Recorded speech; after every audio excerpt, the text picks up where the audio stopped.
My name is Tom Gerard, and I am a volunteer at the Biddeford Cultural and Heritage Center.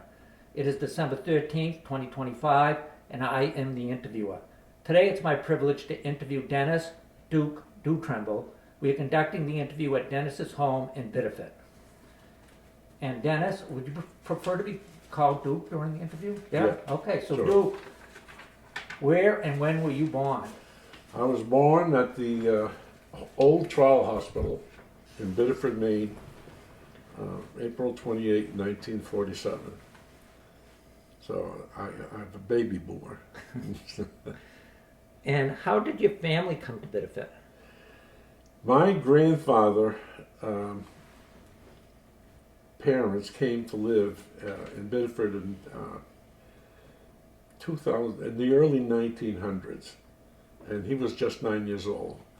And so they set up here, and my grandfather became a police officer in 1928. My grandmother, the family had been here for a while, and I don't know when they emigrated here. And is this on the Dutremble side? This is on Okay. the Dutremble side. My mother came from New Hampshire. She was born in Berlin, New Hampshire, and her parents bought a farm in Lancaster, and she lived the most of her early years on a farm in Lancaster. And while visiting one of my aunts, who was her aunt actually, who lives in Biddeford, met my father on one of those visits, and that's when the Dutremble family, the Dubriel family, started. And did your folks ever go back to visit relatives from Canada or back to New Hampshire or anything? We went back to New Hampshire often to the farm to see my mother's brothers and sister, and that was great. I mean, I still remember that. I still have pictures of it. I still have great memories of it. Canada, we would go very occasionally. I did more of that on my own with my wife. When we were married, we'd go visit my relatives in Canada a lot, and her relatives. Was that in Quebec? Quebec, it was Sherbrooke, some in Sorel. Interestingly, when you talk about the Biddeford Cultural and Heritage Society, my wife and I tried to find our ancestors, especially on my father's side, because after my grandfather was killed, his mother moved back to Canada, and I tried to find out history and where my relatives were. So, I mean, so we have gone back. And I know at least one of your father's brothers ended up in Biddeford. Did his siblings follow him, or? One of my father's brothers or my grandfather's brothers? What relation is Dick to your brother? I always thought he Dick was your is brother. my father's brother. Okay. I mean, my grandfather had 12 children, and my grandmother Rosanna had 12 children. Oh my God. Yeah, and they were all born in Biddeford. So so they lived. They're all around in the Biddeford area, except for one who may have moved to Vermont. Lucille, when she married. And were most of them ended up in, well, they all were born in Biddeford, right? They were all born in Biddeford, okay. and they all Yeah. lived very close by. We've had with them, there was almost every year, at least once or twice, great family reunions. Yeah. When we were younger, and now they've all passed, all 12 of them. My father and all of his siblings have passed. The same with my mother. Where was your father age-wise with his He siblings? was third. Third. He was third. It was Ben, Irene, Ben, and my father, and then my father, with 3 boys and 9 girls. And what was your mother's birth name? Dubriel. That's right. Dubriel, Okay. Dubriel.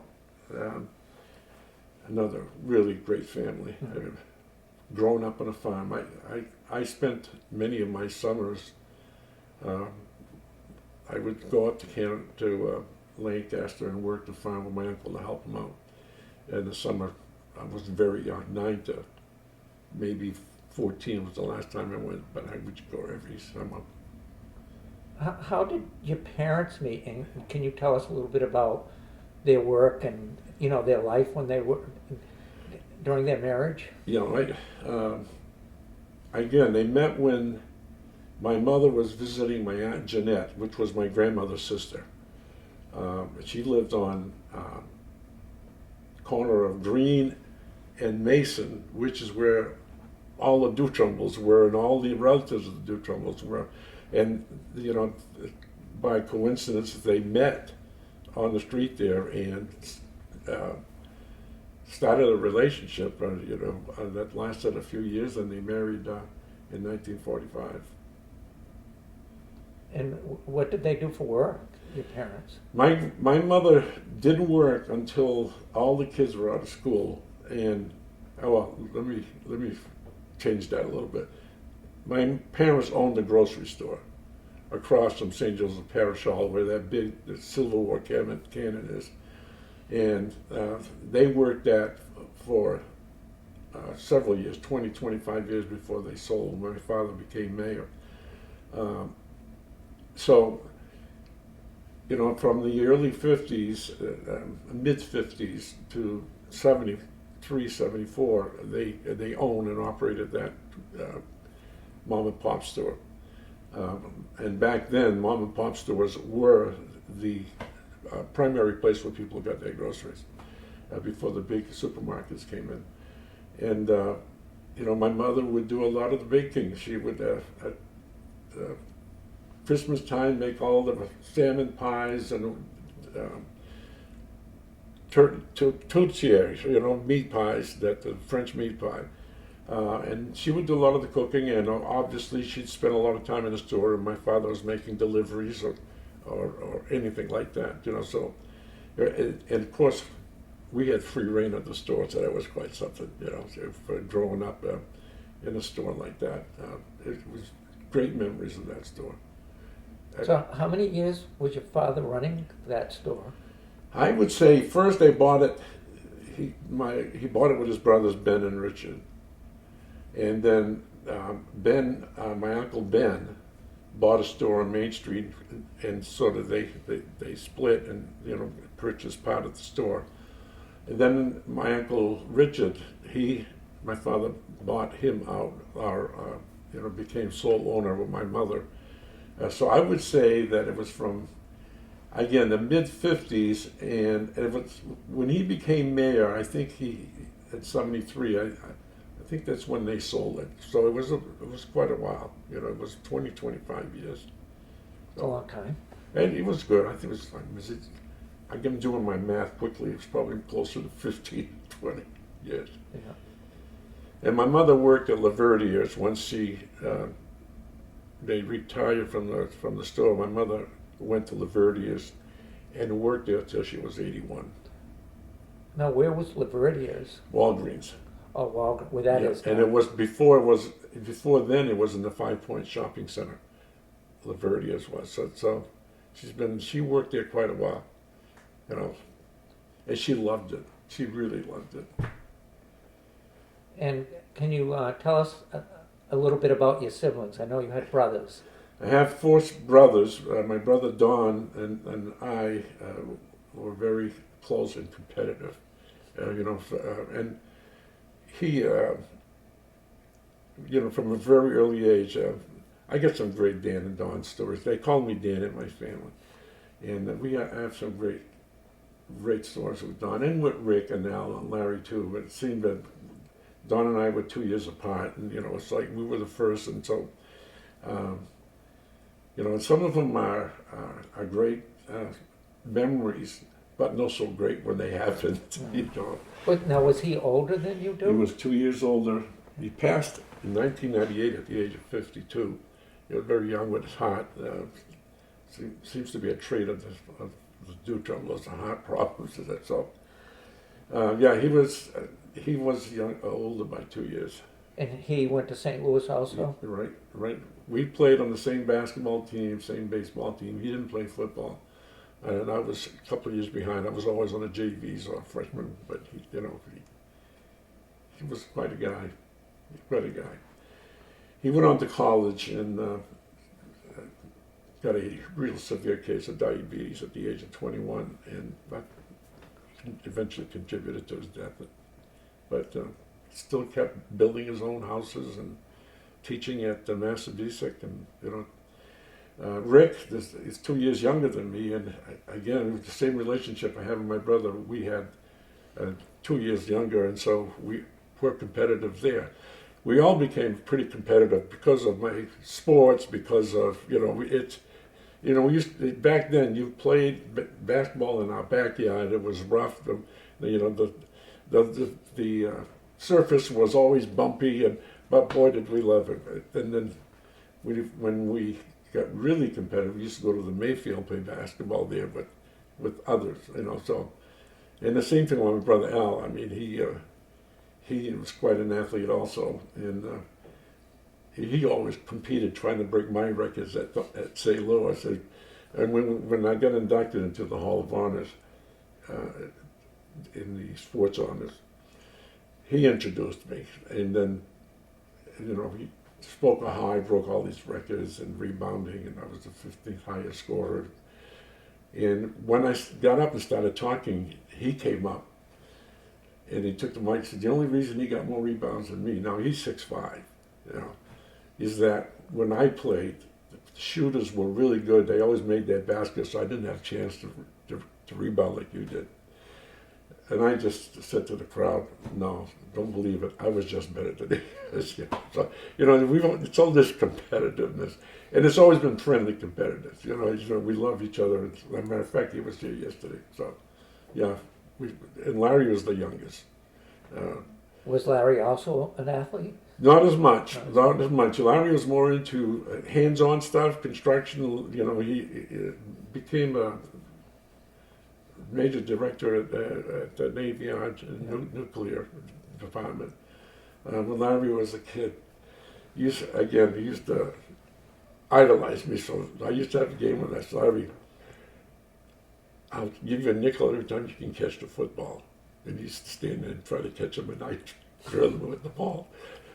And we still joke about it today. He'd still say, hey, do I still want to make a nickel? So in your unbiased opinion, which of you was the best athlete? Oh, it's still me. Yeah. I hope you hear that, Alan. Yeah.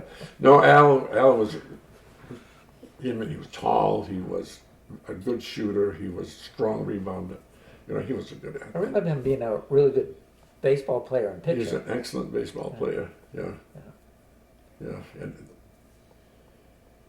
my father taught him how to pitch. My father was an athlete who really couldn't go any place because of his own father's death.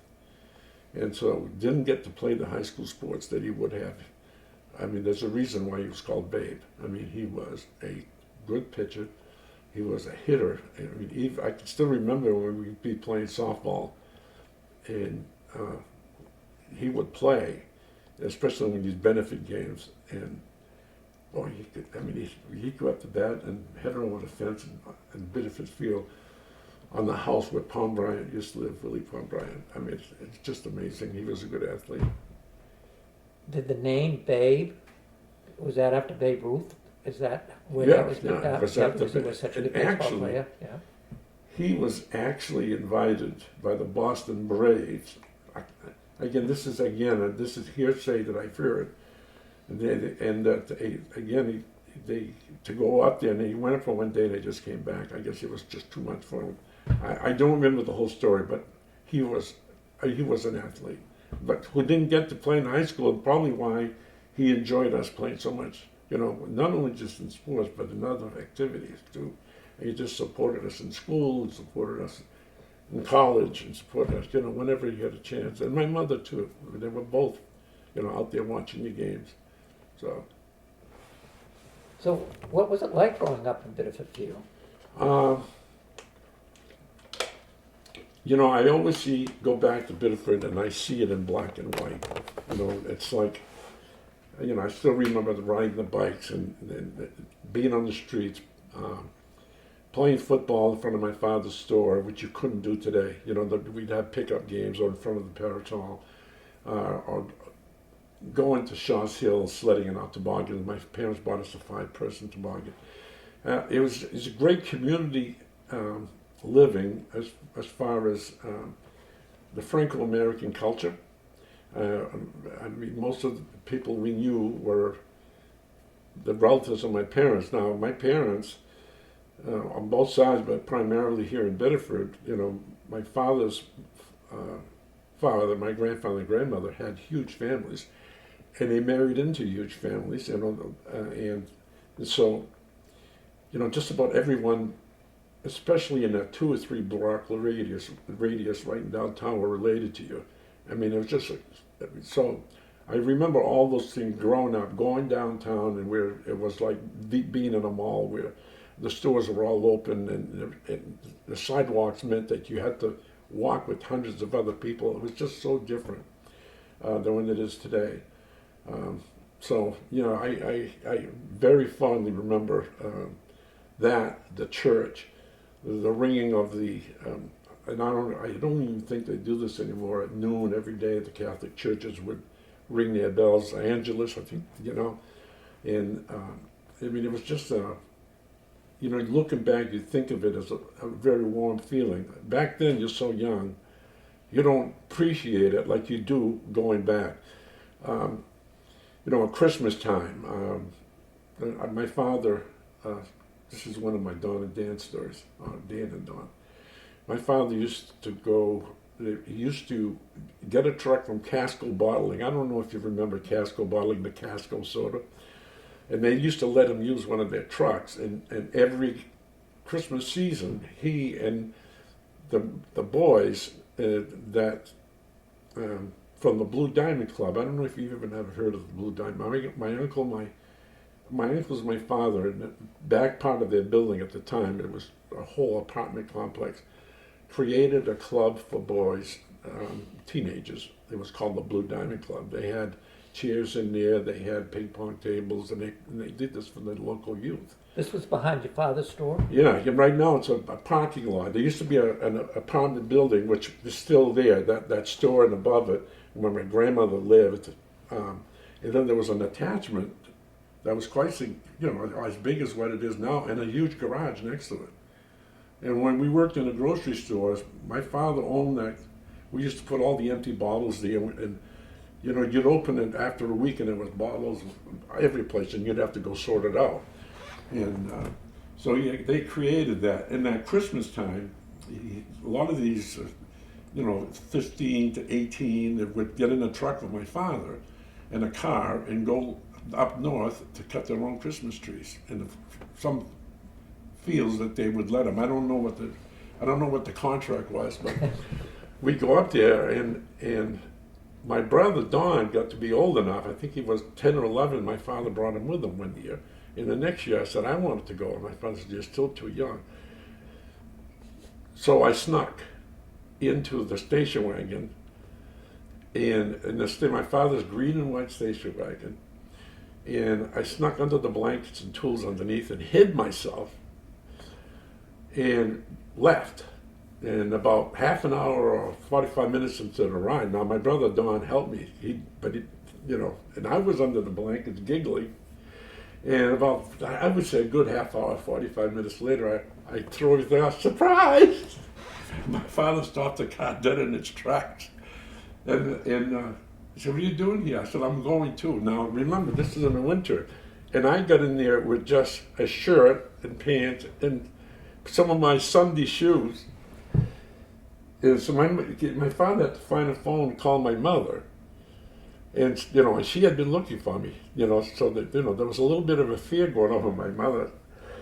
So they continued. Now, my father was in the station wagon, and somebody was driving the truck, one of his, friends, his older friends. And we got to the place, and we started working on trees, and somehow the truck was in one place, my father's car was in the other. And I can't, I was too young to remember how that happened, but I told the people that we're going to be there to meet you there at such and such an hour, at say 2 o'clock. And if we're not there leading, means we drove the car back home. And if I go there, I'll go with you in the truck. So I remember that part. So while they were cutting trees, I hope this story's not too long for you. While they were cutting trees, my father sat me down with my brother and said, "You sit here, don't do anything until dawn. Watch him."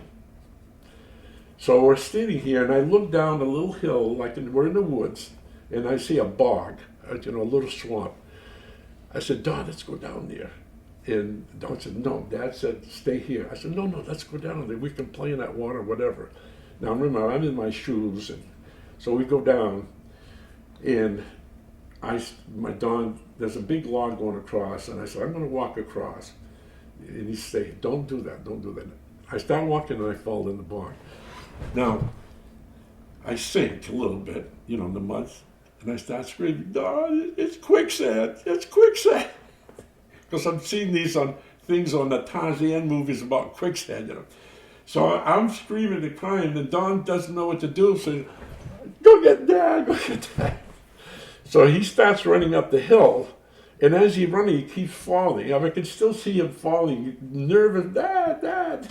He gets up there and grabs my father, tells my father. My father runs out, pulls me out of the water, brings me up, and sits me down. No, don't move. So I didn't move again. So when we started leaving, my father decided that he and one other person would go to the truck. But he only had about 15, 20 minutes to get there. And the other people took off with the car. So I started walking, following my father, and my shoes were all crappy and wet, and one would come off, and he'd sit me down. And another one would come off, and he'd sit me down. He did this 2-3 times, and then he said, "The heck with that." He grabbed me by the belt, started carrying me out like a suitcase. And he was, my father never got angry. He was a little upset. We get to the truck just in time. So we drive, I'm sitting in the middle of the truck. He's to the left, and the driver. And two guys were still in the truck, and they start pounding on the door. And my father gets out of the truck to see what it was, and he says, "Stay here." Well, me being me, I decided to get out of the truck too. There was a huge moose tracking the truck, coming down. My father says, "Get in the car," and I start getting in the car, and my shoe came off. He took that shoe and threw it in the woods. I'll never forget that expression. He picks me up, throws me in the truck, and then of course we take off. But then you sort of blame Don for that, it's like. Is that the most upset you ever saw your father get?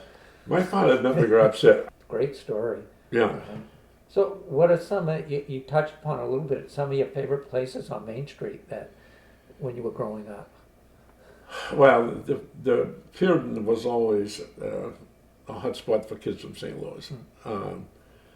The Riley's Bakery was my favorite place on Main Street. We used to go in there and get bags of crumbs. They used to, for 50 cents, they give you this whole bag of great stuff.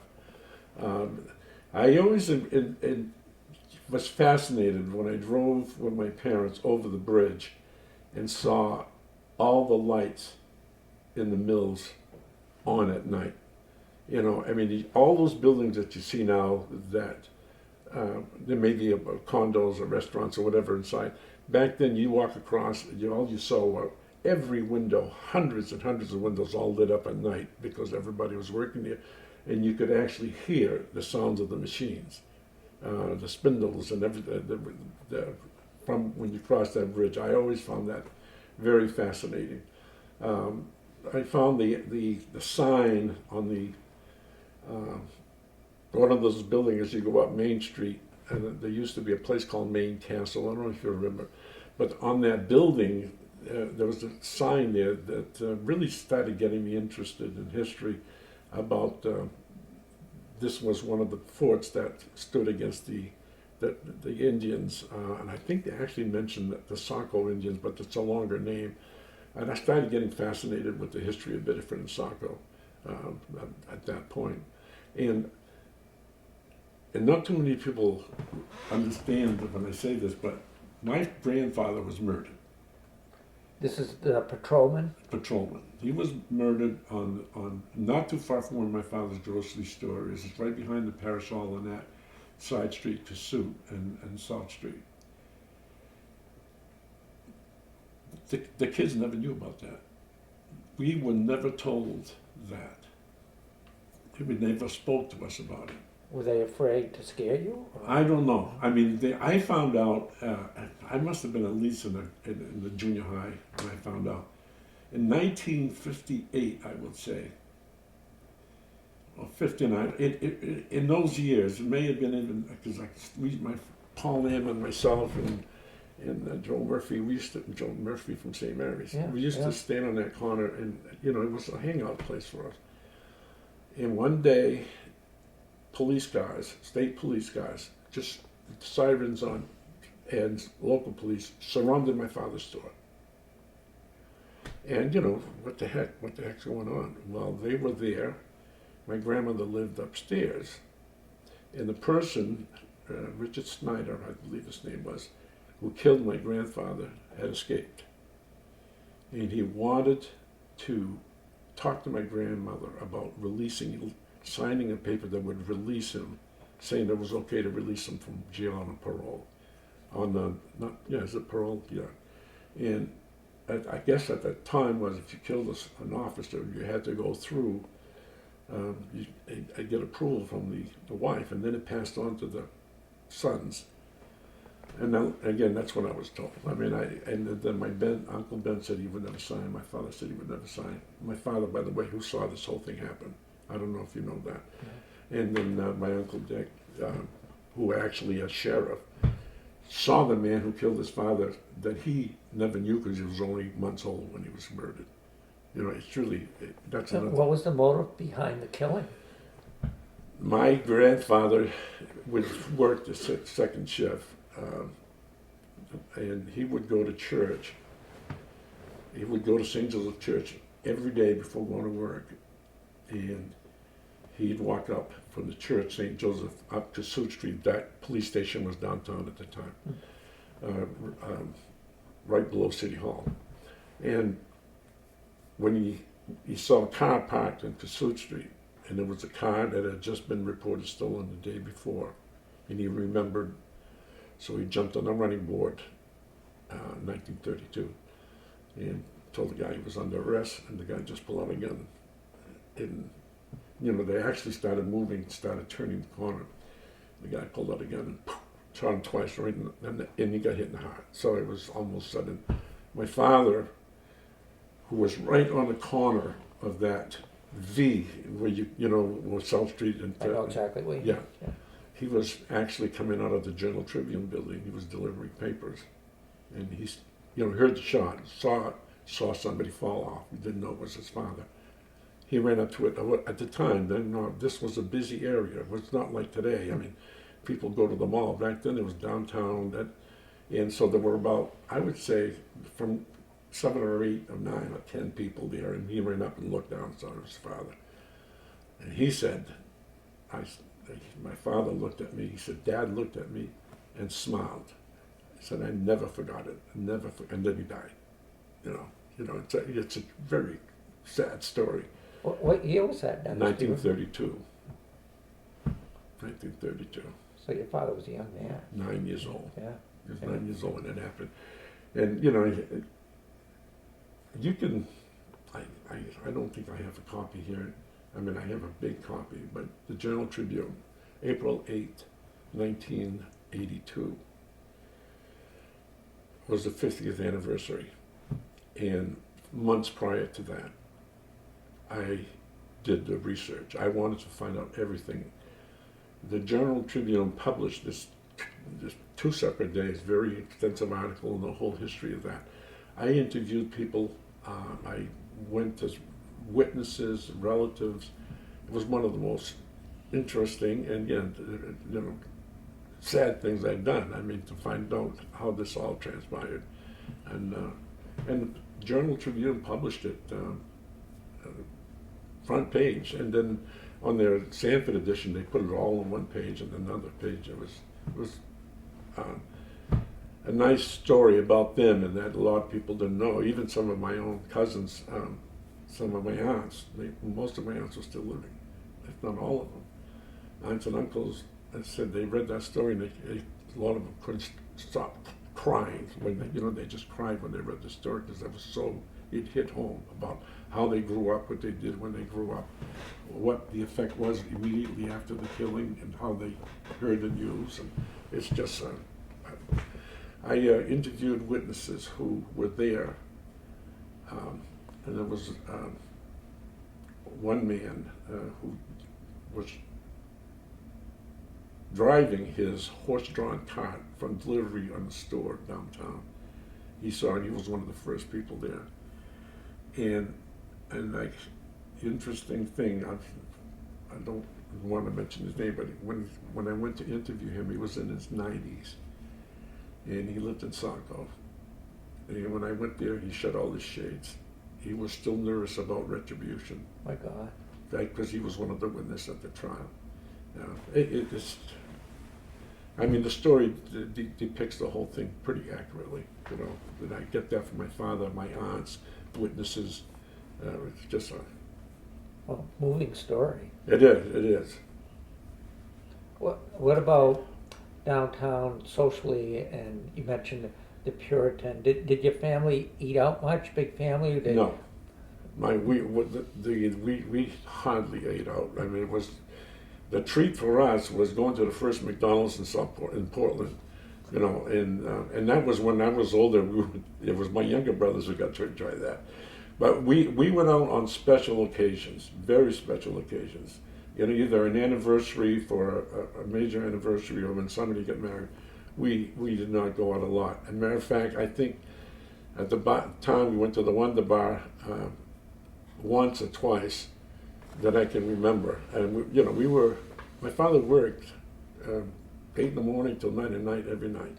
Did he come home for dinner? Did you do family dinners, or did that have to be staggered? We had family Sunday dinners because he worked until noon on Sunday, and then we would have dinners there. And again, we had Saturday night.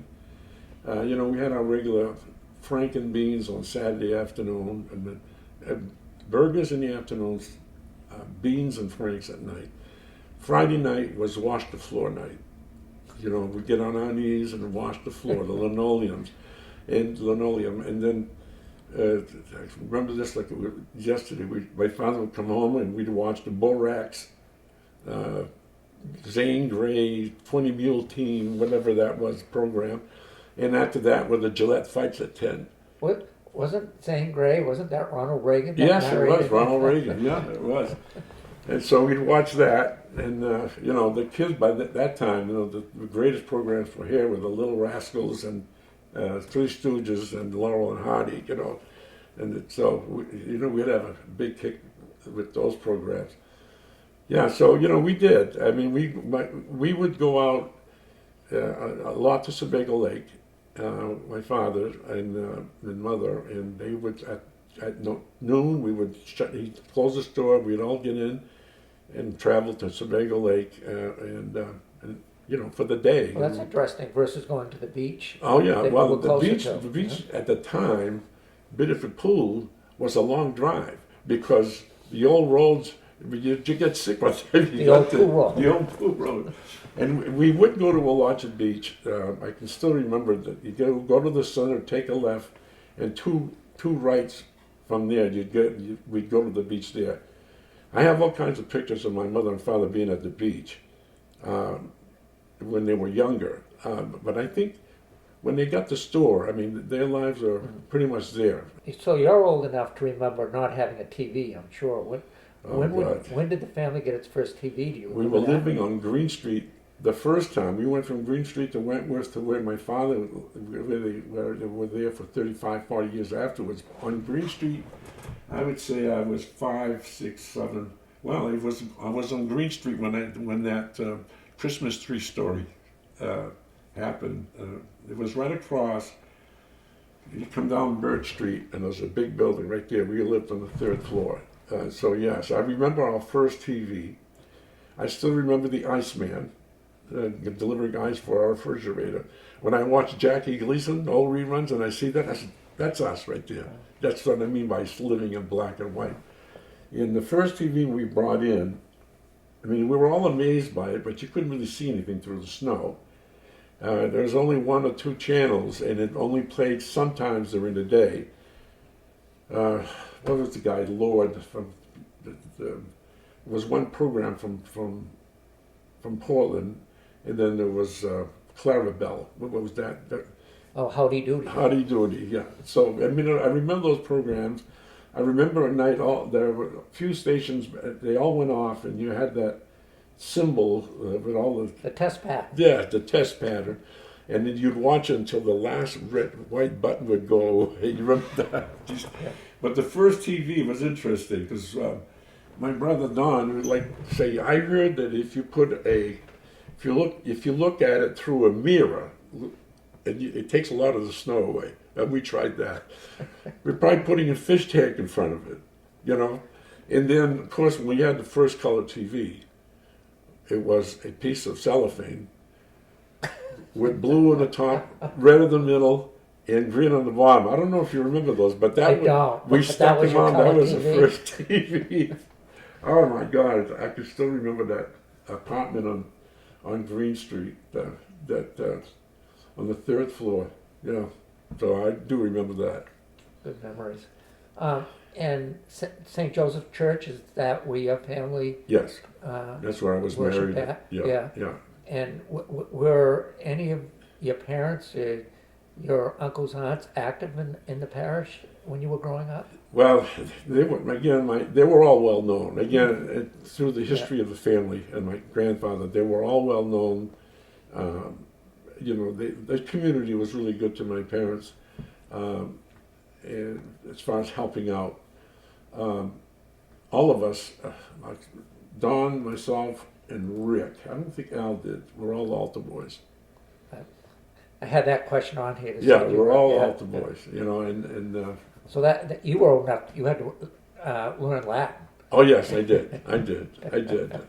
I still remember some of it. Some of it has become when I was learning. Brother Anthony was the one who was running the altar boys, and he was the one who made you learn Latin. And I can remember one time where he had me and another guy, you know, because we had to serve Mass. And he wanted to know if we had learned, I can't remember if it was the Confiteor or the Act of Patrician. Well, there was a Confiteor, that was the longest one you had to learn. But I can still, this one was the Confiteor, and I hadn't really learned it. So this friend of mine, he says that the opening prayer, yes, the altar boys just have to recite the Confiteor. And I really didn't know it all, so I went, no. This guy didn't say a word. So the brother Anthony said, why didn't you learn like Dennis did? I said, oh my God. She asked me to say it out loud, I'm dead. But I did learn it. Did learn it, the whole thing. I don't know if I could ever recite it again. Certainly different times. Things you did for fun. You talked about the Mayfield when going over there, and I know a lot of kids, at least on that side of Biddeford, would hang at the Mayfield and use those basketball courts and baseball fields. Right. That became in the summer. As soon as the snow left, that's where we went. Every day we'd run there. No bike, we'd run there. And actually that's where I got most of my experience in baseball and in basketball. And then it became especially basketball. Yeah. And because then there were no referees and you play rough. You know, and you know, you just learned the basic and you got better and better at it. That was...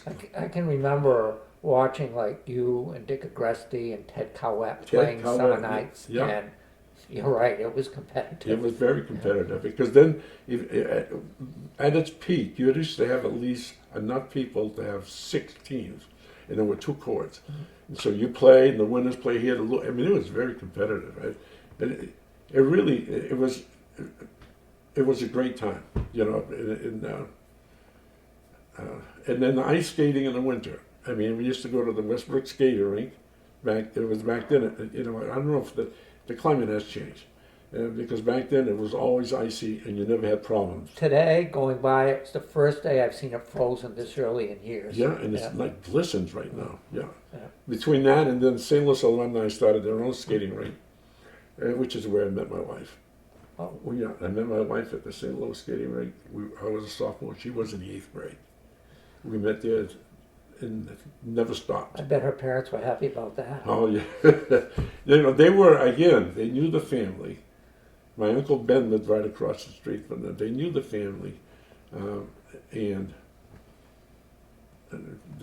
they, you know, they knew I played sports, and they knew we were good church, you know, people. And so I never really got any negative feedback from them. They were always pretty supportive, at least to me. I don't know what they... And did you skate on speed skates? Yes. Yeah. Oh, yeah. Yeah. Never, you wouldn't even think of putting on hockey sticks, you know, no.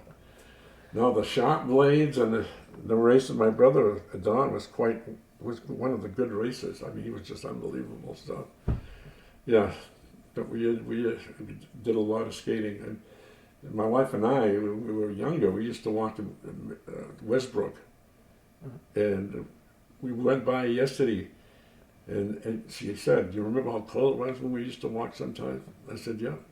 We'd walk by Louis Pizza on one of the, you know, that's where Louis Pizza used to be, on one of those buildings on the way up, and it was quite a walk back then, you know, in the cold. But both those skating rinks were packed every All the weekend, time. at least in the 60s. Yeah, You know? yeah. Who were the brothers that owned those? God. They owned Westbrook? Yeah, they ran Westbrook, and the reason I say that is because my wife and I, later on, after we were married, bought the house, our first home, from one of the owners. I can't even remember the name. Did you or any of your brothers or your father or dad play softball, fast pitch softball? My father did. My father, again, that's why he was called Babe. I mean, we'd go to the Mayfield in that first original field behind the little clubhouse there. Yeah. And my Bob Cody used to run it, Coach Cody. Yeah. And we used to love to go watch a game. I watched Dakota play there. My father played there. You know, it's just. That was a very competitive league. Yeah, it was very going. competitive. Yeah. Again, back then there was tons Yeah. of teams, and Yeah. you know, it was more activities for people. You know, you asked about what do I remember? I still remember the snowshoe clubs. La Voltigeur, Rochambeau, and how big that was. And I still remember when they had the national or international festival here, then every snowshoe club in the country came over. Where would they snowshoe when they did that? I remember the clubs, but I don't ever remember anybody snowshoeing. Most of them were going back to the Rochambeau, which was at that time not developed, and there was fields there, and there was woods and Indian Cliff, and you know. And they did a lot there in that whole area where the poor farm was, you know, where the dump was. You know, that back then you wouldn't do too much up there. It was all burning. The burning dump. You used to see that smoke every day. Yeah. Now it's Rotary Park. It's beautiful. Yeah, it's beautiful. Yeah. Did you ever swim up there at the range when you were a kid? Yeah, and then my parents then forbade us to go. Same with mine. We weren't allowed to go there at all. Yeah, but we did. Yeah, because we told our parents this much later, and they would say to us, "Well, what are you kids not telling you?" Yeah. And now that's a beach, right? It's beautiful beach. It's a great spot. Yeah. Did you play broom ball when they were doing that up there? No, that's one thing I never did. Broom ball, I didn't do. No. It was pretty brutal from what I remember. It was. You know, those were all my friends. You know, the Don Ranges and the Dick Saucier and you know, those were friends of mine. They talked about Joe Saucier. My God, you know, you talk about my friends from the past or people I knew. Yeah.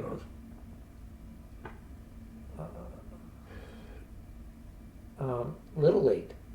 Yeah, I played 1 year and I coached. So your father was involved in the startup of that they needed another Little League in Biddeford. Right, because we weren't allowed to play in East Biddeford.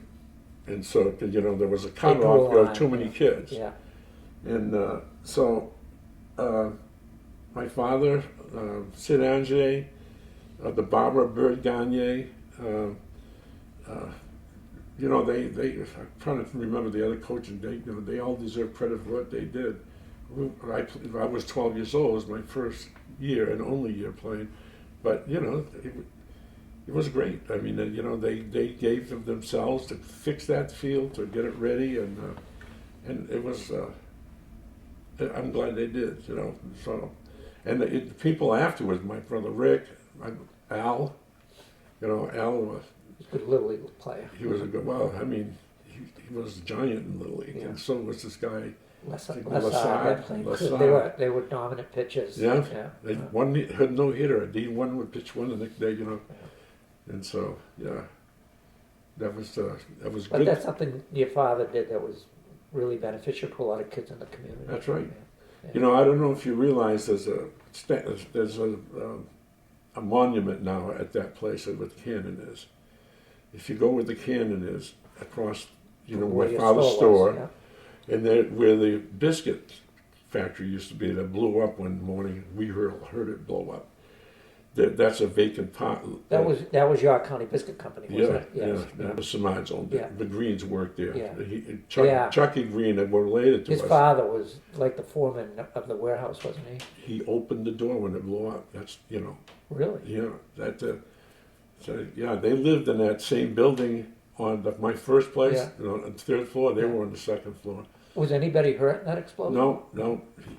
Nobody got hurt. We were living at the last Green Street, right behind the store, that house on the hill. And it was about 5:30 or 6 o'clock in the morning, and we heard the explosion. And my brother Rick and I were in one room, Don was in another room, and Larry and Al were in another room, and my parents were in the fourth room up there. And I woke me up. I said, "Oh, the damn screen fell out of the window." You know, because we had screens back there for air conditioners, the little ones that, you know, the stretch ones. And I heard my mother scream, "An explosion!"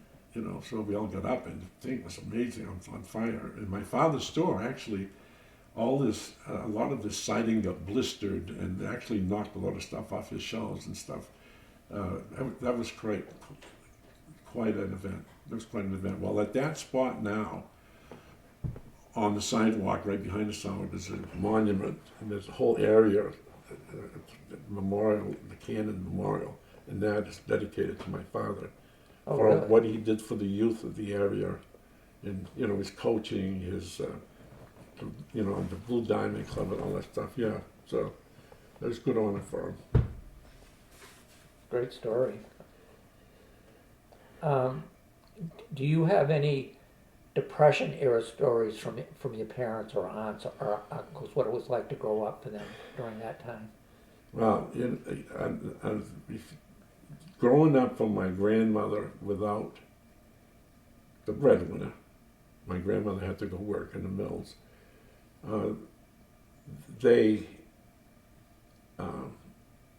If I remember, I mean, I can still remember going down to City Hall when I was a young kid. You know, the overseers of the poor. I don't know if you remember that. It was actually you could get food there. And somehow late in my grandmother's life, we used to go there and get food for her. Even though, you know, stores right below, she could get what she wants. They had you know, it was tough. My father had to leave school. My father couldn't graduate. They all took care to make sure that the youngest would get out of high school, and you know, so but Irene and Ben, you know, sure, and my grandmother were all affected deeply by that. I mean, it was during a tough time economically in this country, and so it was tough for them. It was tough for them. Did your dad did he extend credit to his customers? I know a lot of the small stores did. All did. Yeah. We had a little box with all these little slip books in there, and it had to be at least 20, 25 of them. And, you know, I mean, you had to carry sometimes, a lot of people.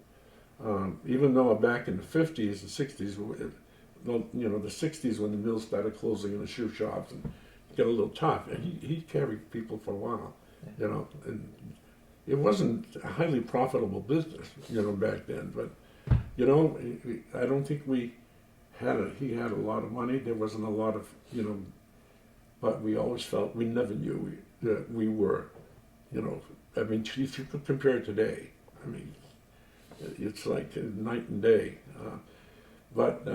You know, they did every well to take care of their family, and every one of my aunts and uncles did the same. Yeah. You know, I mean, if you look at their families and the kids, they've all become successful. You know, problem-free. It was just a great family. Growing up with my aunts, they always made you feel like you were, you know, like $1 million. My uncle's the same way. If you walked in, it was like, and I think all of that goes back to they remember what it was to live and struggle without their father, you know, so. So can you talk a little bit about your experiences of school, St. My- Joseph's in St. Louis, and Yeah, St. Joseph, I went to St. Joseph with the nuns, and it was interesting. And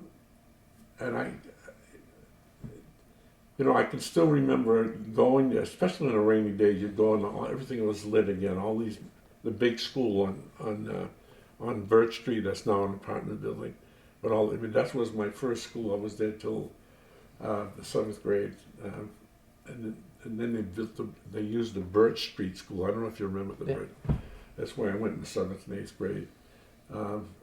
It was interesting. You know, you learned French and catechism in the morning, first thing every day. All English classes in the morning, French in the afternoon. And, you know, I had some good teachers. Sister Celine, Sister Mademoiselle Langelier, a lay teacher.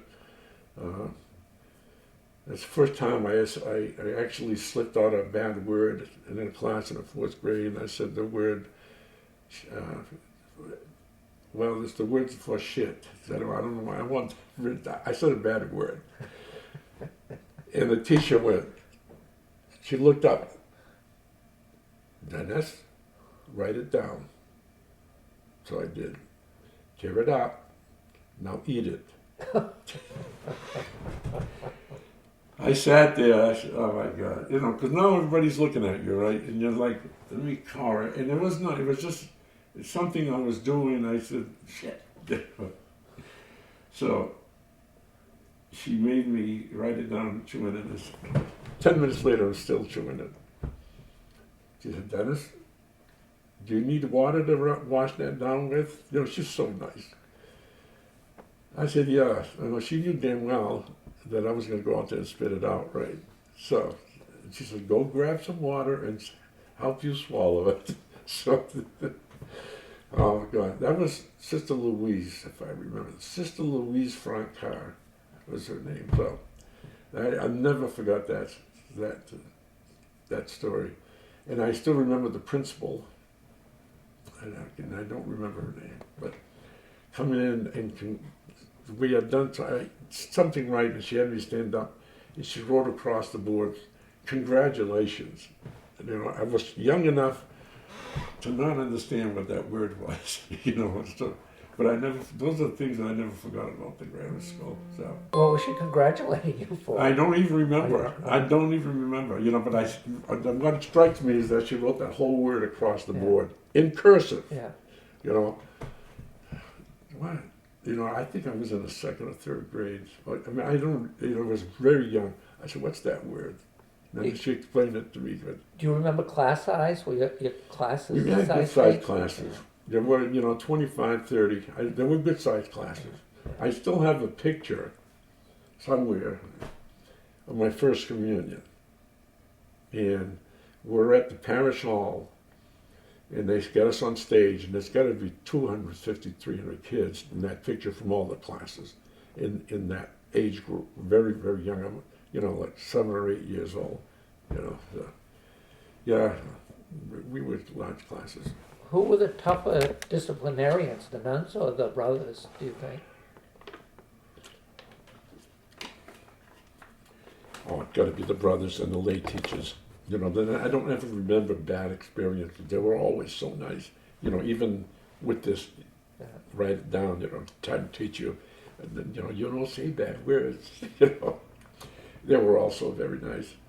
The lay teachers and the brothers, you didn't mess around with some of them. And then some of them were so nice that sometimes they were taken advantage of. I don't know if you remember Brother Anthony.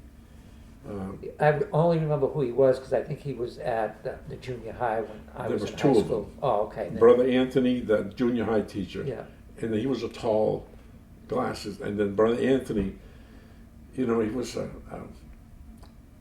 friendly person. I mean, very friendly, and he didn't want to, and sometimes kids would take advantage of that. But he was such a friend, and I learned more from this guy. It's how when I became a teacher, him and Bob Cody, this guy treats you like a person, and they all did, but this guy really went overboard. My senior year is when they first brought 4 girls into the boys' side. Before that, we were forbidden to even look at the windows, where they were. I think it was the best experience for people our age, freshman through the senior year, to experience. And a lot of what they taught us made us what we are later on in life, So I'm proud to have been a graduate of that school. In sports, I mean,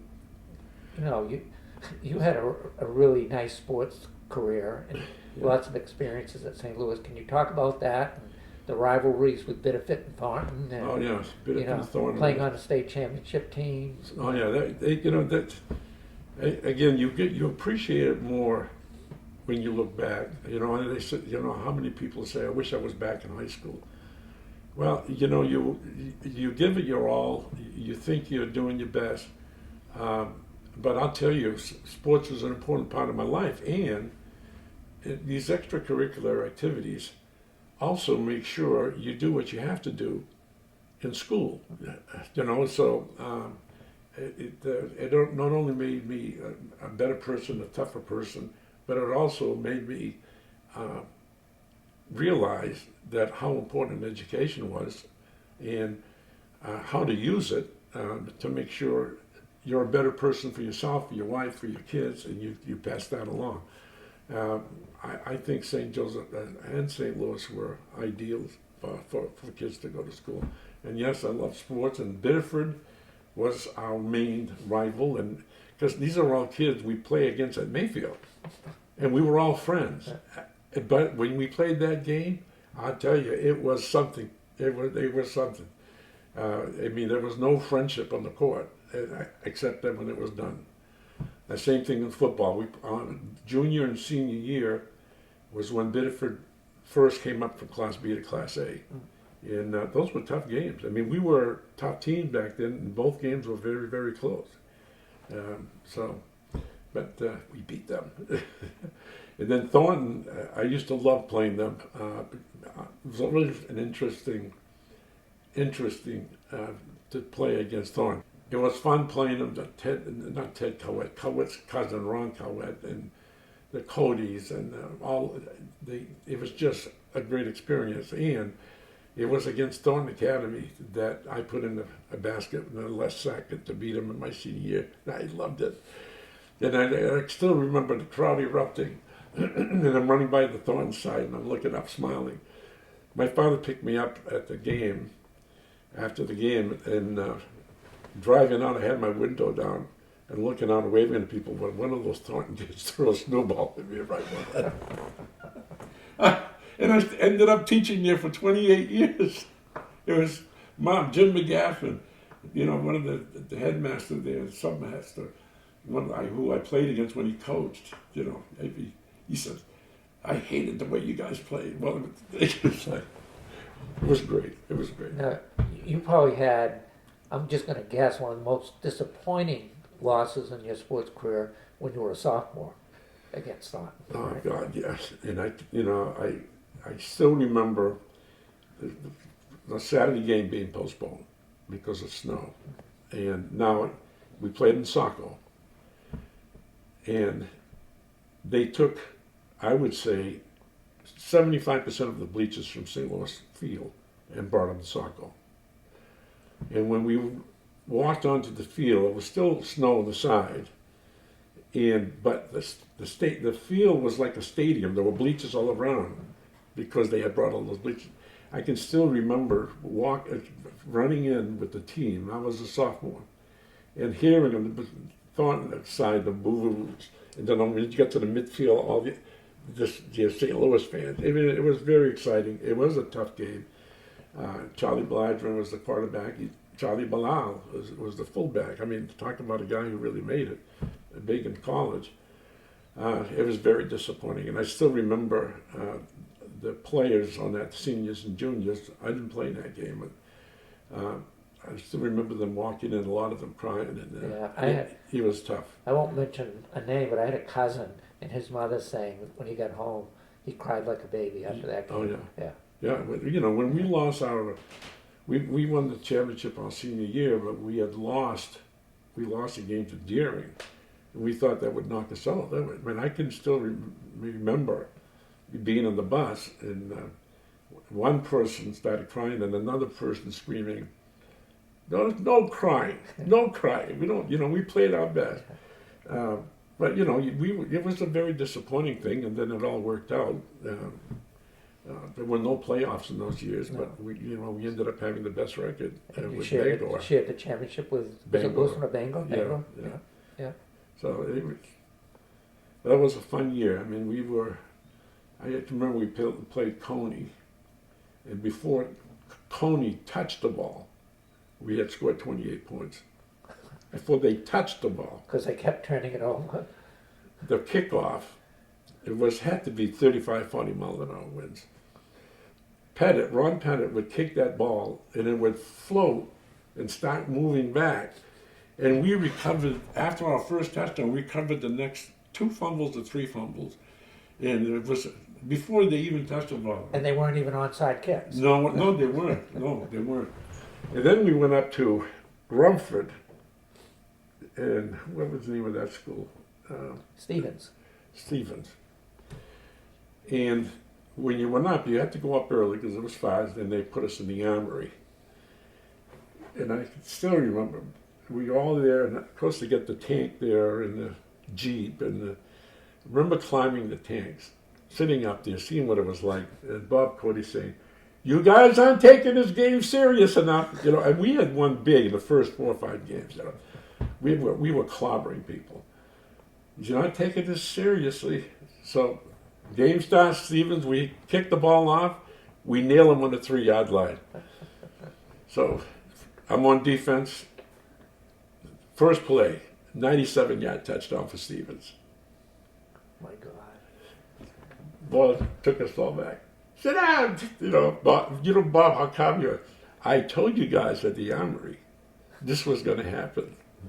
We went on to beat them 45-7, whatever. That was the only touchdown.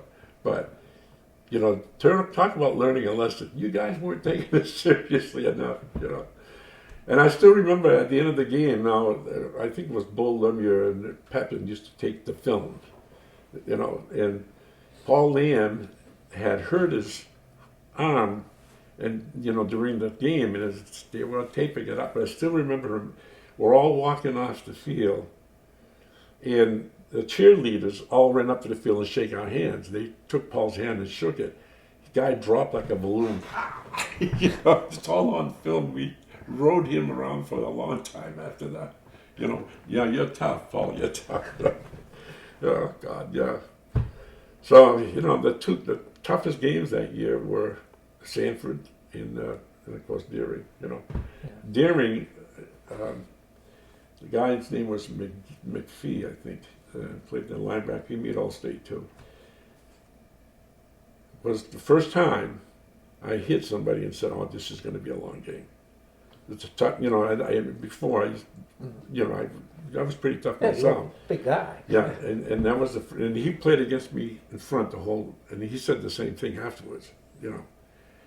He hit me. I was the first hit of the game. We kicked off, and I was in the middle, and he was right next to the kicker, and I had to go block,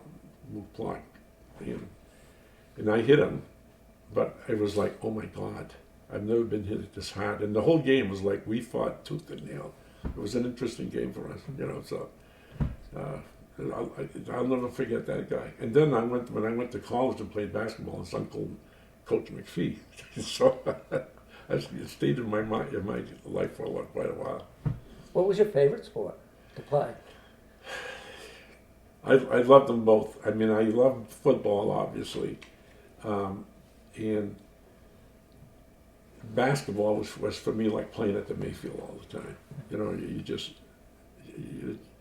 it's more intense. I mean, it was intense in football, and especially when I went both ways. You know, the only time I'd get off the field was when we were kicking off. It's the only time.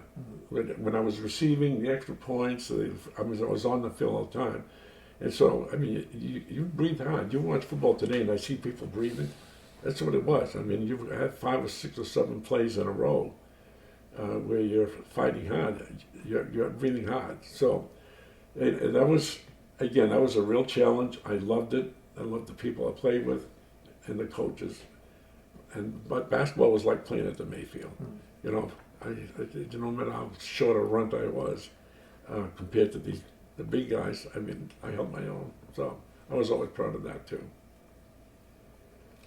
Baseball, I played for 3 years. In my senior year, I went out and I was actually selected captain. But I realized that I needed to go to work so I could help myself pay if I wanted to go to college. So I started working a night shift at the Lord's Bakery with Michael Gennard. I don't know if you remember. Oh, sure. Yeah, and Guy Roy.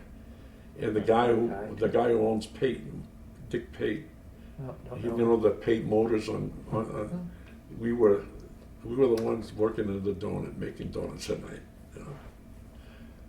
So did you stop baseball that year? Yeah. Yeah. I left. You know. Yeah. I was okay, but you know I was. So I left baseball and went to work. It's the spring of my senior year, I worked at night.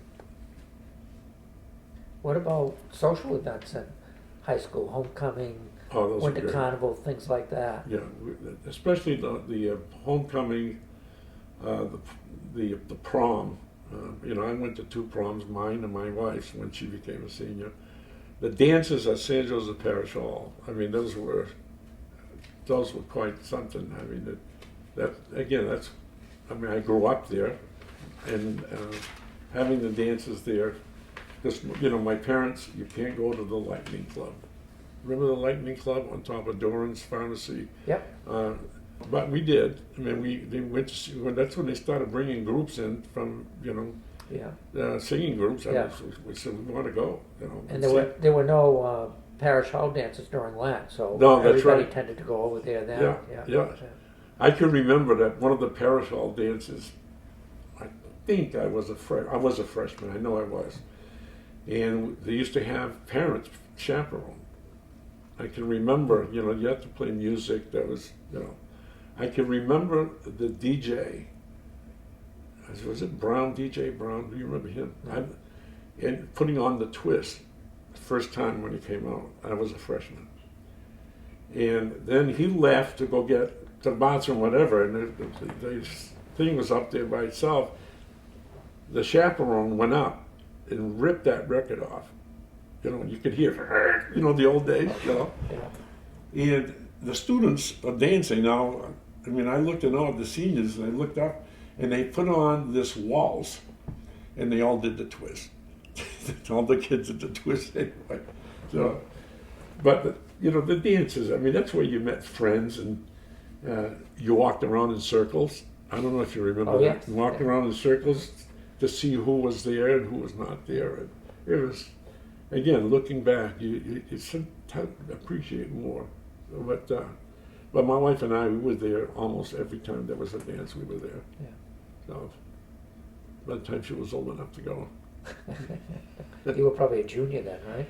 Yeah, she was a freshman.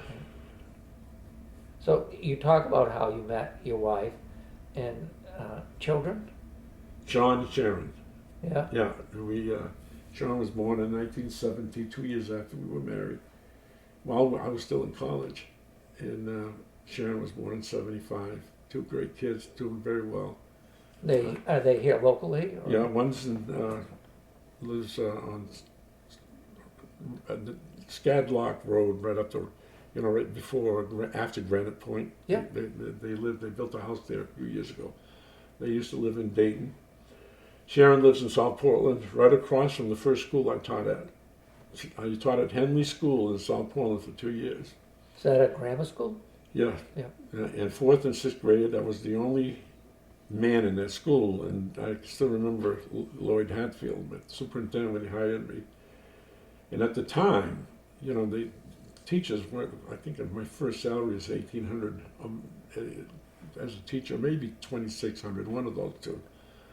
And teachers were hard finding jobs. I walked into Hatfield's office and he interviewed me. Said, "Look, I'm not going to beat around. You got great recommendations from the teachers and from the people you taught, student taught with." He said, "You want the job?" I said, "Yes." He said, "There's a school, Henley. They're all women, and we need you there." So I said, "Fine." So I went there, and I can still remember the first all school gathering. They bring everybody up for it. We met upstairs in the hall assembly, and the principal became a good friend of mine. She was a former sister, and she said talked about everything. And said, "By the way, anybody of you think about getting rough?" So I got Mr. Dutremble here. He could protect it. And I'm sitting there going, that's not why I became a teacher.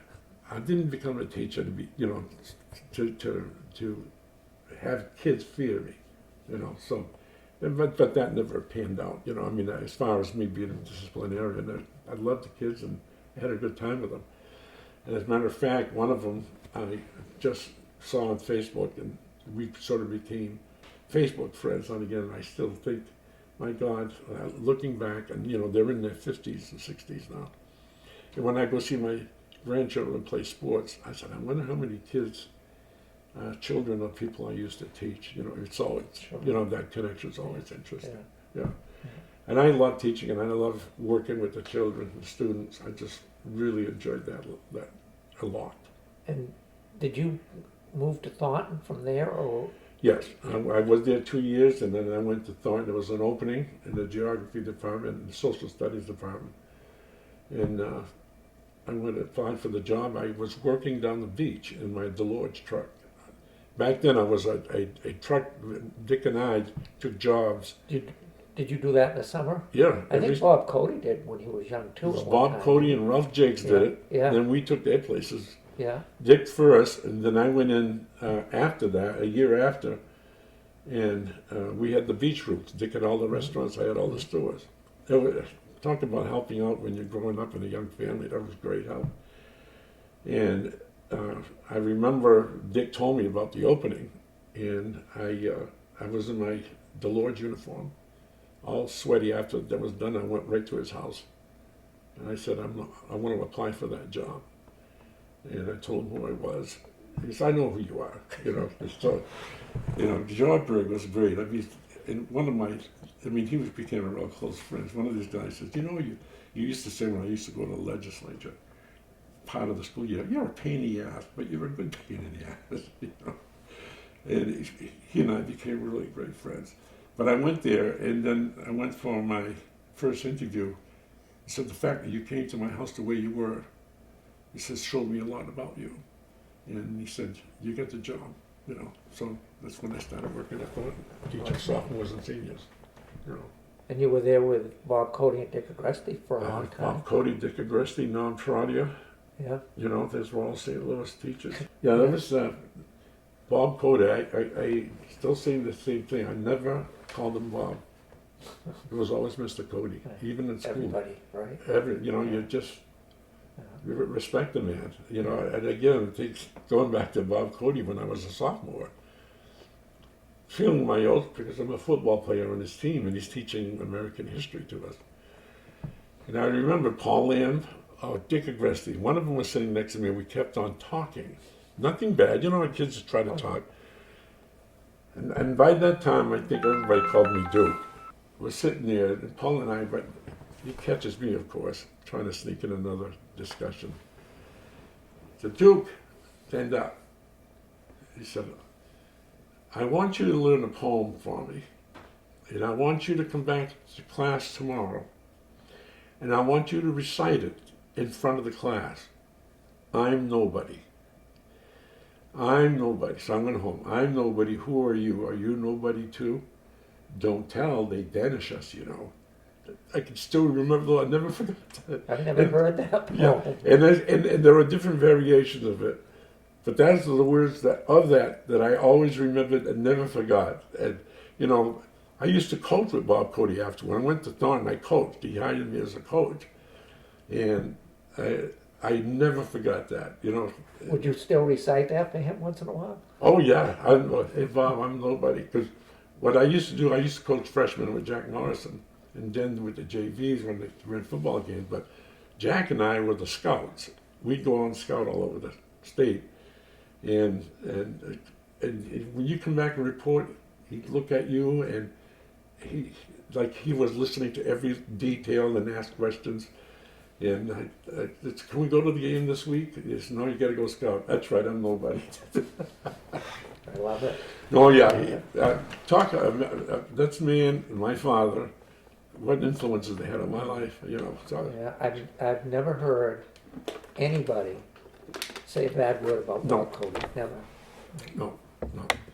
He was a true gentleman, mentor. I mean, he was. And a lot of us, you know, Dick and Norm, we all played for him. You know, it's like you never forget him as a man who was a great coach, who was a great teacher, but he prepared you. He had everything in perspective. Yes, yeah. So two things that Dutrembles are known for are sports and politics.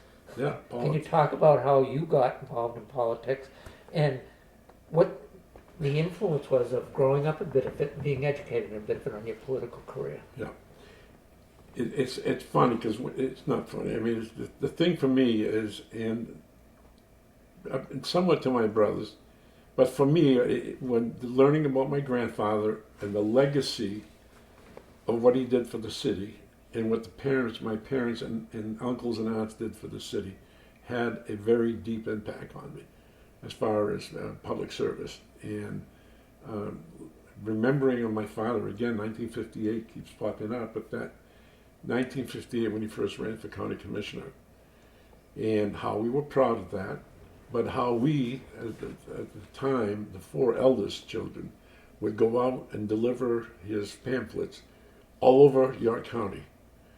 And some of it you were chased by dogs, some of it you get doors slammed, but it became for me a yearly thing, you know, doing it for him. And then when they got involved, my Uncle Dick became sheriff and my father was county commissioner, you know, they became involved statewide. I mean, the governors, Ken Curtis and Ed Muskie and Peter Kairos, you know, you get to meet them, and it was like generate sort of an excitement. And you would start doing the same thing for them. At the same time, you would do it for your parent, for my father or my uncle, working, distributing pamphlets or talking it up or standing at the polls. You do it for all of them. And, you know, you get to know them, and, you know, I took a very deep interest in it almost immediately. I remember one of the times that Peter Kairos, this may have been when I was in college now, said to me, you want to come work for me in the summer as an intern? I said, absolutely. So I was in the Portland office of Peter Kairos for a couple of years. Oh, wow. Before I took my my job as a Coca-Cola driver for Coca-Cola in my junior, senior year. And that was, you know, I got to meet everybody. I mean, when Bobby Kennedy came to the St. Jean's Hall, I remember meeting him through Peter Kairos. And Ed Muskie, get to know him very personally, talk to him. I mean, it was just a time, you start meeting and respecting them, and you respected the politicians. Hathaway, Bill Colwyn, Susan Collins in my later years, and she and I are good friends, politically on the opposite side.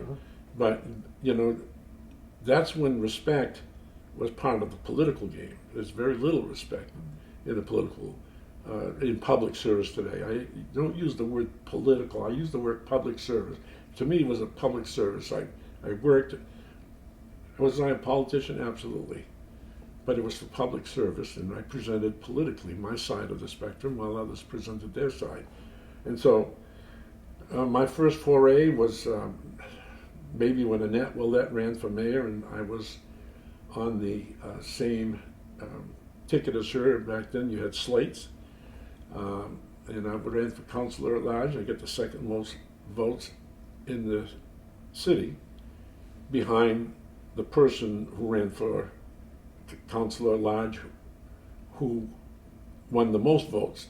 The law at that time, or the ordinance, said you can't have two councilors at large from the same ward, and we were both in the same ward, Ward 3. So I couldn't serve, but that was my first time. I loved it, and decided that I wanted to do it for to help out. Sure. And for a career. So I ran my first time in 1979 for the legislature, this district, and won, and never left. Did it for 16 years. Was served 2 years in the House and 14 years in the Senate. And during that time, I've sat in the same room with Ted Kennedy, Jimmy Carter, Bill Cohen, George Mitchell in Washington several times. Olympia Snowe became a very dear friend to me, and John McKernan. So it's, and again, it was, you still argued the positions, you still fought the positions, but it was at a degree of respect, and you knew that after it was done, I mean, it's the story of Ronald Reagan and Tip O'Neill. They fought like heck, but they still had lunch together. And it was when, serving was respectful.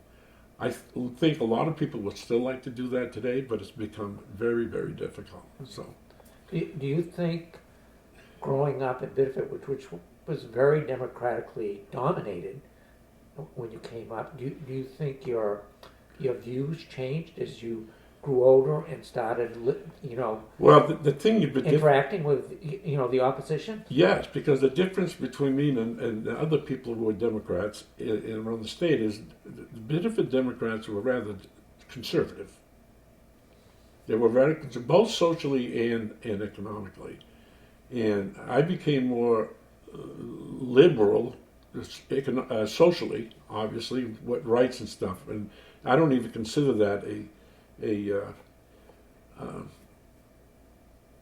political. I mean, I just think that's the right thing, So I became leaning more to the left when I talked about things like equal rights for everybody, and so that became different. Economically, I was probably one of the few Democrats who was more conservative, again because of my upbringing and the cautiousness of spending too much. And so, I did make friends from both political parties, and I think I earned their respect like they earned mine. And I talk about Democrats and being from a Democratic community. My first term in the House of Representatives, at the end of the year, you have all these speeches that people make, and a lot of it is a little comical, a little light. And I remember getting up and speaking. When I first came here, I was afraid. I mean, I remember my father saying, "See that corner of the House? They're all Democrats, and in this side, they're Republicans." And I remember I was afraid. I said I had heard a lot of things about Republicans.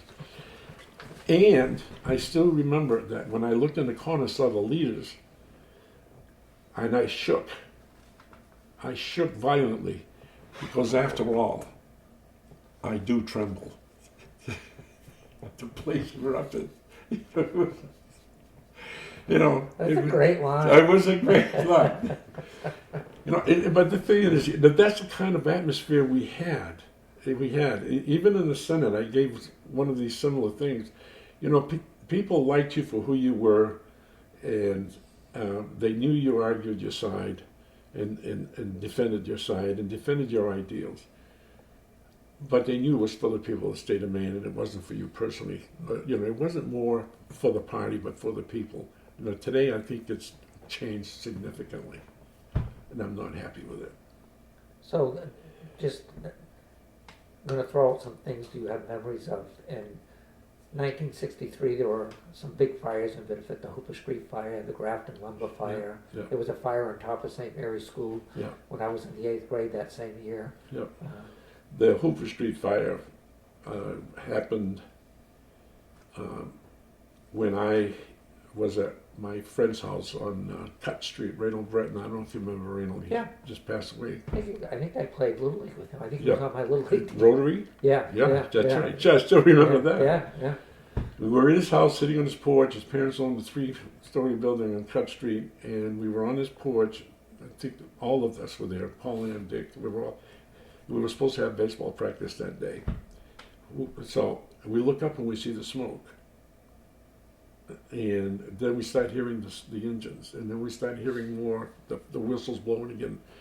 We said, we got to go see this. And we watched the whole thing from the first building at Diamond National.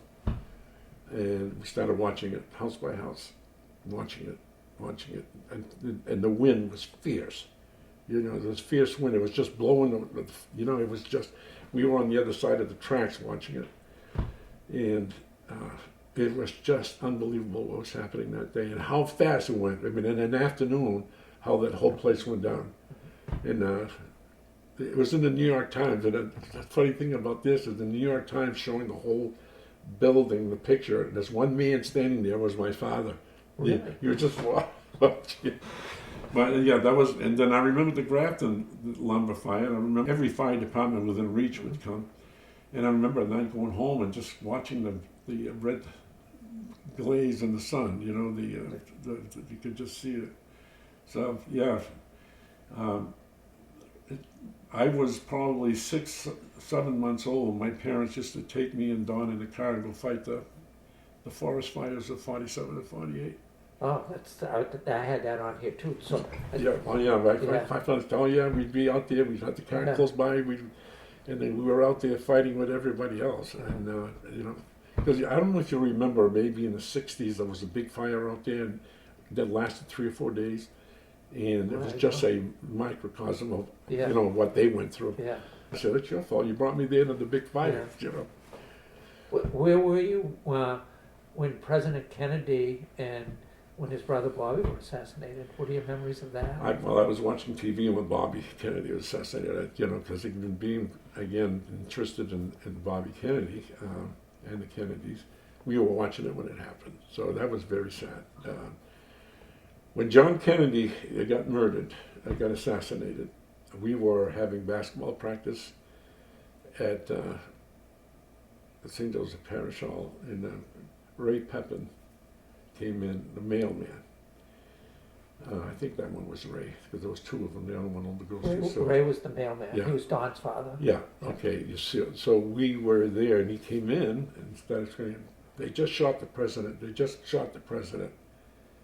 And we all said, what do you mean? You know, the president. And I remember Dudley Coyne saying, you sure it's not a publicity stunt? No, this is for real. This is for real. So we ended practice. And went home, and I can still remember walking into my house. The first thing I see is Walter Cronkite crying on TV. You know, when he wrote down, and my mother sitting there crying. And saying, oh my God. You know, I mean, as a junior, you say, all right, what's going on? You know, you start questioning right away. What's going on?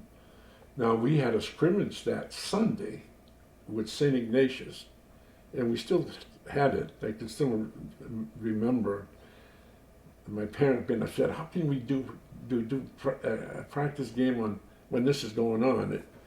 And right before I left, again watching all this on TV, is when Jack Ruby killed Lee Harvey Oswald. You know, I mean, talk about seeing history and tragic history in that whole weekend, that whole time. And again, with somebody everybody just loved, you know. So I really never had a chance to meet him. My father and mother went to see him when he was in Lewiston. And they actually had him sign a bumper sticker, and we've never been able to find that thing. I mean, you know, a signature of John Kennedy with that. But yeah, and so then then Bobby Kennedy I met, and then Ted Kennedy I met at the high school when he came here, and it was in a primary against Jimmy Carter. When in this, So that would have been 76. that was in 1980. 1980. 76, Carter won, and I Kennedy was running against him in 80? I yeah, remember the that. primary, yeah. Yeah. 76, Carter came to the parish hall, Yeah, and I I was remember Democratic that. chair Yeah. at the time, Yeah, so I got to meet him. yeah. But in 1980, Ted Kennedy ran, and I actually met with him personally. Asked me, you know, Kennedy support. I mean, I was a Kennedy man all the way, and we were here, living here at the time. And my wife gets a phone call, and she says, "This for you." I said, "Who is it?" "It's the president." "The president of what?" You know, "It's Jimmy Carter." So I get on the phone.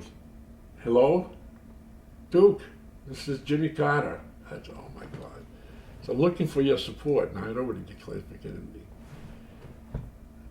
And I said, "Yes, Mr. President, I want you to know that I think you're a great man, but I've always supported the Kennedys. They're, you know, we're just in love with them, and I'm going to support Ted Kennedy." I said, "Okay, so do what's in your heart." He says, "But at the caucus, make sure that everybody's treated equally." I remember, or something to that effect, you know. Make sure it's fair. Make sure it's a fair caucus. Well, and I assured him it would be. And at that caucus, you know, I was chair for maybe 10 years. Every caucus you had, if you had 50 people show up, you were lucky. You know, to pick delegates to the state convention and, you know, to show support for. We had over 3,500, according to the papers, maybe closer to 4. Now, we're sitting there, what are we going to do? So we took the whole school over, all the classrooms, and we had the, it wasn't the new gym. We had the in the new gyms, there was plenty of room, all around, loaded with people. You had to find out who was Kennedy and who was Carter. So I had to have the city committee, all the people on the city committee go up and get. It was just impossible. It was just too many people. You couldn't do it. So, and I was in the middle of the floor talking and them say, "You know what? We can't do this. We're going to have it the voice vote." And we had a vote. How many are for Jimmy Carter? And people screamed. How many are for Ted Kennedy? I mean, it was overwhelming. I mean, you know, Ted Kennedy was there that day. Well, the Kennedys owned New England. Yeah, that's right. Yeah, and he had come down and greeted people. Like another story I might want to tell you. And so it was clear, and we were able to get through it very fairly. Every committee had a classroom. They went and they took their tallies and we reported it to the state. So, you know, but before the caucus, Ted Kennedy was there in the lobby with me, and, you know, dignitaries, mayor, whatever. And I was standing, Ted Kennedy was right there, and I was standing shoulder to shoulder with him. Now, before, we had met in the superintendent's office, just me and him, and he told me what to expect and whatever. You know, he said, "I want you. So when you recognize somebody, just tell me who they are." You know, so, yeah, this is Tom Gerard. And he'd say, "Oh," to him quietly, "Oh, hi, Tom." It's like he knew everything. You know, and it's funny because when I supported Walter Mondale in Ferrero, the vice president, Geraldine Ferrero, went to Portland City Hall, and the Secret Service every place. I'm standing next to, again, Walter Mondale. I had driven up with him from the airport, he had asked me to come with him. So I was standing up next to him, and I'm looking around, and I see police with guns on all the roofs, with rifles. And I look, and now the Secret Service have these fur pouches with their hand in it. They're all Uzis, right? I imagine, I don't know. So I see that, and I start taking a few steps. I said, maybe I should take a few steps backwards. Not really, but it's like, you know that's the real world when you start seeing stuff like that. You must have to want that awfully bad to lead that life, don't you? You have to want it really bad. When Jimmy Carter came to the parish hall, there were thousands of people. Only certain could fit into that hall. And I greeted him, and I was chair, and brought him, met my father and whoever it was, the mayor at the time, 76. Yeah, it was my father. And then I'm talking to Jimmy Carter, and the Secret Service is right next to him again with his, and he looks up, he looks at my father's store, and he says, that window in that building was not open yesterday, and Secret Service rushed to that building, jump into that apartment, and run upstairs to check it out. There was nothing there. We don't even know who opened the window, but they picked that up, So yes, you've got to really know that that's the kind of thing you're dealing with when you get up to those high-end offices, president, vice president, even governor. So, Wow. yeah. Those are interesting stories, Duke. Yeah. So you've recently received a really nice recognition being inducted into the Biddeford Hall of Fame. Yes. What has that meant to you? It means the world to me. It means that you get recognized for your achievements and what you've done. You know that you try your best, you do your best, and you hope you're doing your best. And that people being recognized for it, to me, is very important. And again, I think you look at my father's history of my uncles, you don't go around blowing your horn. You never say, I did that, I did that. But when somebody recognizes you did that, then you're proud to talk about it. And I, being recognized by an organization that researches and does something cultural and for the history and heritage of your city, it's very touching, and I value that. That's that. You never go looking for it, but you're glad when it comes to you. So. What has being from Biddeford meant to you? Being what? Being from Biddeford meant to you. I think the cultural aspect of it, seeing an ethnic group work, the work ethic that comes out of this city was recognized every place. That the working men and women of Biddeford have a high work ethic. They got a proud tradition, strong family values, and for me, the political structure of the city is always. I've always followed it for as long as I could. I've actually researched it in the past. From Papalozia to Palmelo to DeChambeau and all. It's always been an interesting thing for me. But I think Biddeford has always been a proud community. Always been a proud community. Did what they had to do when they lost the mills and the shoe shop. That was economically one of the toughest times for our city, and they came through it. I think Alan Castleman did a great job. What he's done in the last 10 years, I think he's brought the city up even further. And I think you look at a lot of people now outside who would not normally look at Biddeford for as a place to live are really happy to look at Biddeford for a place to live. So you're proud of your community and what it stands for. And I think if I look at Biddeford, I see it as a proud community, proud work ethic of the people with proud tradition. And that's in all aspects. So whether you're talking sports, you're talking work at the mills, you're talking service jobs, the whole infrastructure of a city, which includes everybody. I'm just so proud of this city. Who were the biggest influences on your life? Besides my mother and father, obviously Bob Cody, my uncle Raymond on the farm in Lancaster. I went up there at an early age, maybe from the ages of 9 to 14, struggled and realized the life of a farmer, and it was tough. It was tough, getting up every morning early, milking the cows, and then going onto the hay fields and then doing the every day baling and picking up bales. I think that's helped me become a man physically when I was doing that work.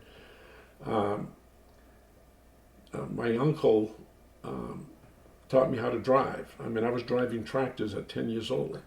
I was driving standard trucks at 10 years old. I've been able to drive big machinery since then. When we built this house, I did the road here with bulldozers. George Ganache let me put the road in. I'd use this dump truck to pick up the stuff at his pit, bring it here, dump it. Is that George the father? George Ganache, the father. Yeah. And I did all the landscaping here, put all of the, that was part of paying for this house, at the time, getting better prices. I worked for him. And so, that was all from my Uncle Raymond. And, he was like a hero to me.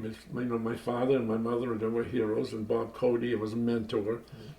So I would say, Brother Anthony to some degree, but to me it was Bob, my father, mother, and of course, I've always looked up to my grandfather. Matter of fact,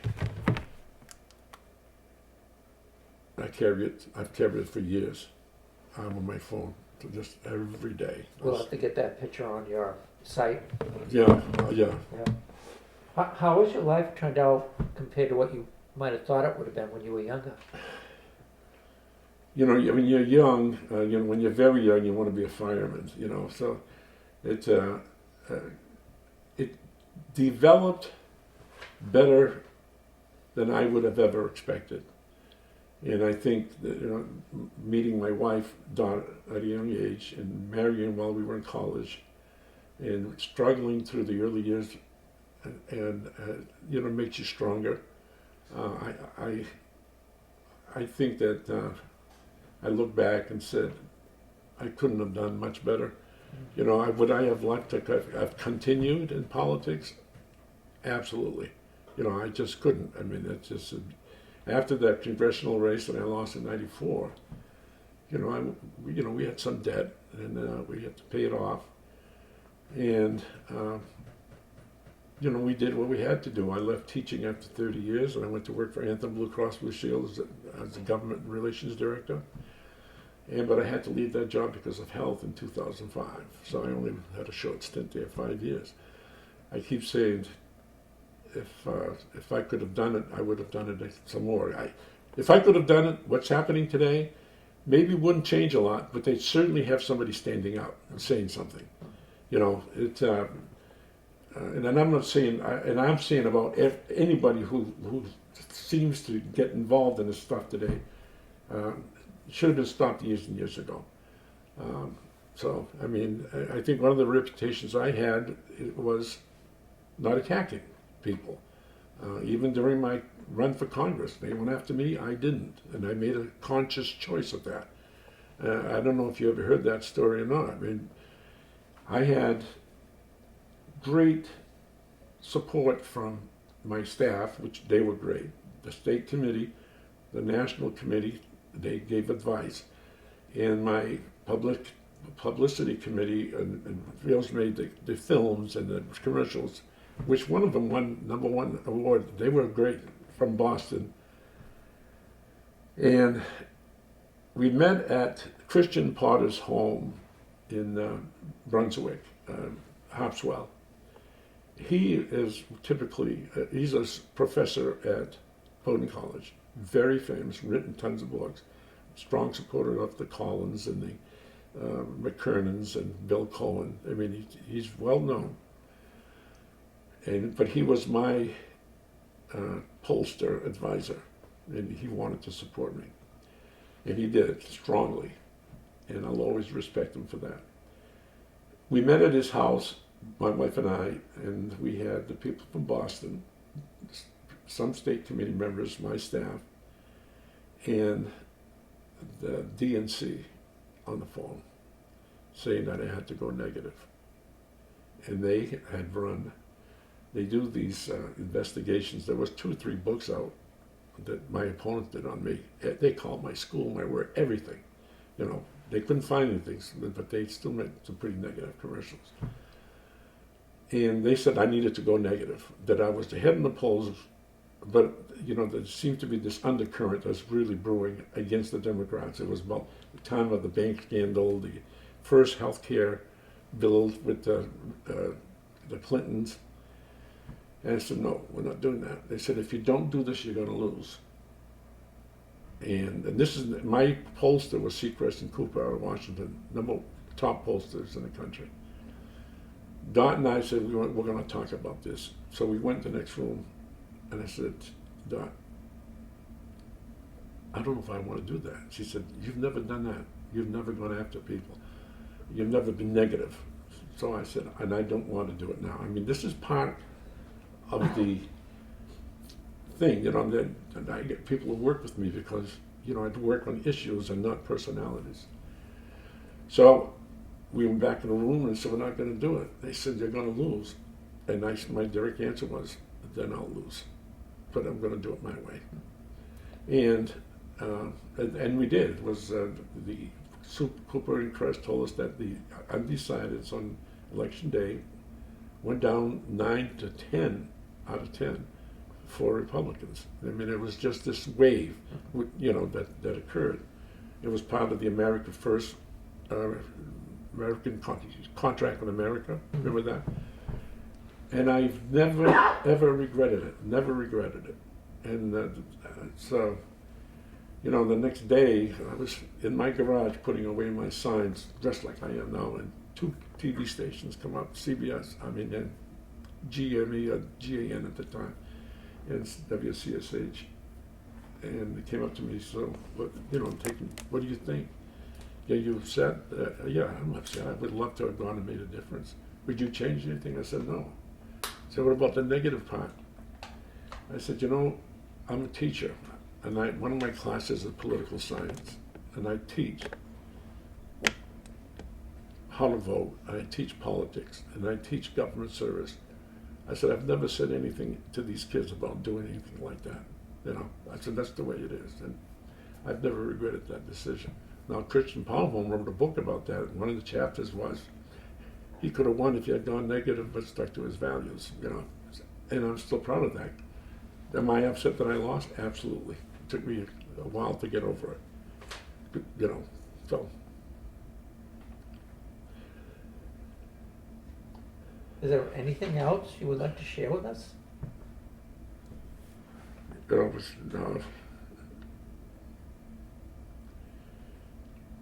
I'm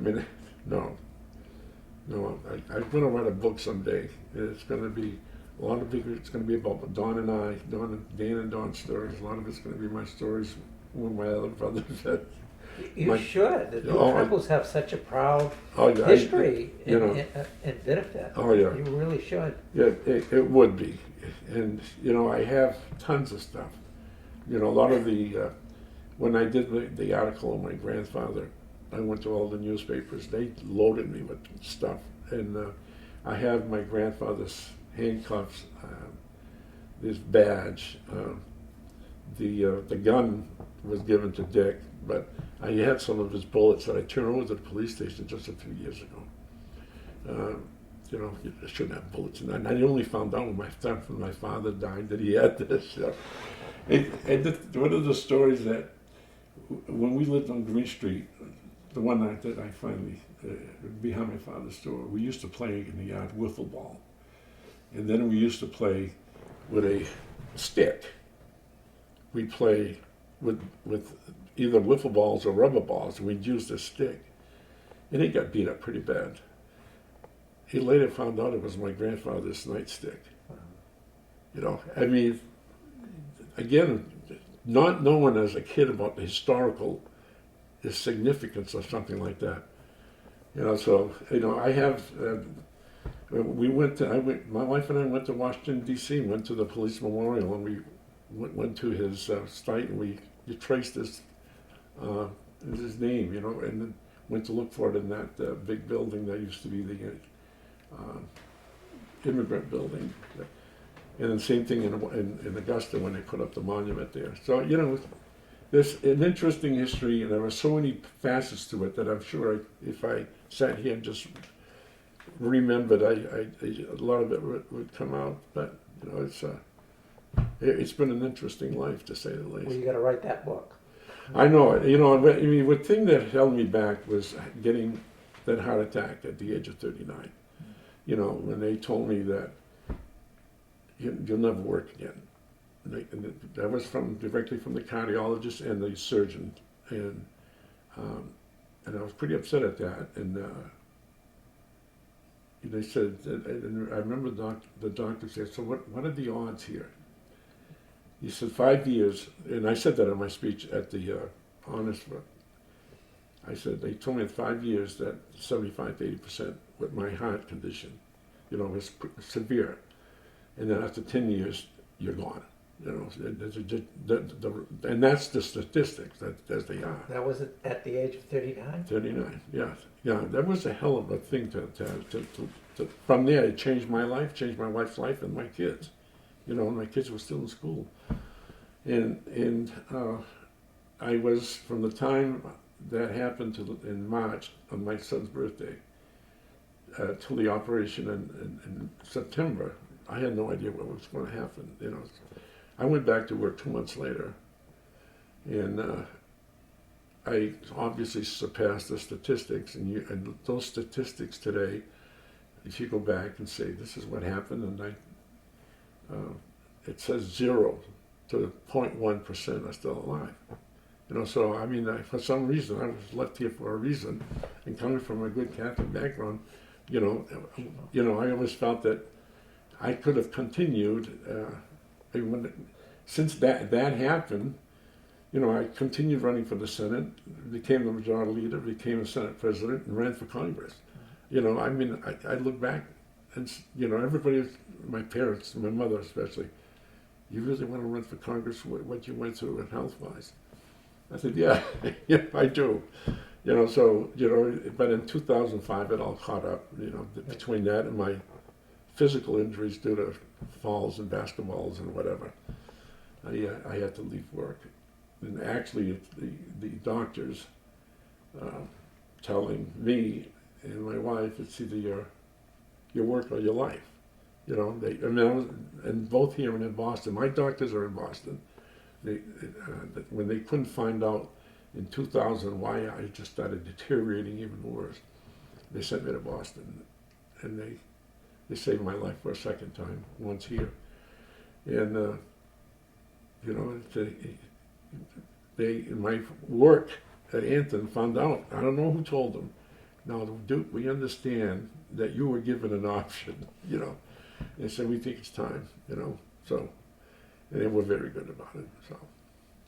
Well, Dennis, thank you for sharing your story. We really appreciate it. I am glad that you came over. It's a pleasure. And, I'm proud of these moments, and I appreciate them greatly. As you should be. Yeah, I think.